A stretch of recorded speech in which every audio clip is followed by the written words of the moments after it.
So here we have the Nissan Qashqai on a 67 plate. I'm going to start off firstly by showing you around the outside of the car, and then we'll hop in and run through some of the controls on the inside of it from there. From the outside, you can see it's a 5-door car with alloy wheels and tinted windows. We're going to start off inside the boot area first of all. As we approach the back of the car, you can see we have reversing sensors.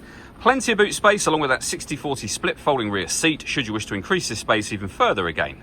Okay, so we're just going to work our way back around to the front of the car, and then we'll hop in and run through some controls, as I mentioned, on the inside of the car from there. Now we've done a full circle of it though, you can see it's in lovely condition the whole way round. Just briefly before we climb in, I think it's well worth seeing the interior from this exterior point of view. There's plenty to run through on the dashboard, so let's hop in and we'll do that now. Okay, now that we're inside the car, we're going to start with the dials. On the left-hand side, we have the rev counter and coolant temperature gauge. On the right-hand side, the speedometer and fuel gauge. And then in the centre, the main trip computer area, which includes the total miles for this car. They are 50,267. You can change the information that's displayed there or above that using buttons on the steering wheel for various different menus. And the buttons in question are just here. We have our stereo controls surrounding that, phone controls, and then cruise control and speed limiter on the right-hand side of the steering wheel. Over into the centre, we have the touch screen. So this is where, amongst other things, you'll pair your phone. Just pair new device and follow the instructions from there. When it comes to music, we have AM, DAB, FM radio, a CD player, Bluetooth audio, and auxiliary input as well. So loads of ways to listen to your music in this car. You can access your satellite navigation, and as you can see, a nice clear colour display. Really easy system to use, actually. And this car's got a parking camera. If we put the vehicle into reverse, you'll see the reversing camera and a 360 bird's eye view image of the car. And it goes a few steps beyond that.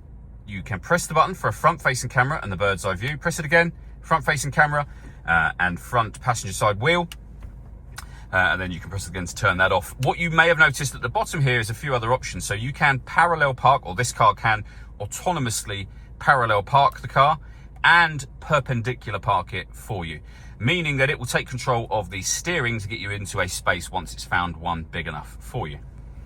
We then have dual zone climate control. You can adjust the passenger and driver temperature. You can increase and decrease the fan speed. You can determine what direction you'd like the air to be distributed in.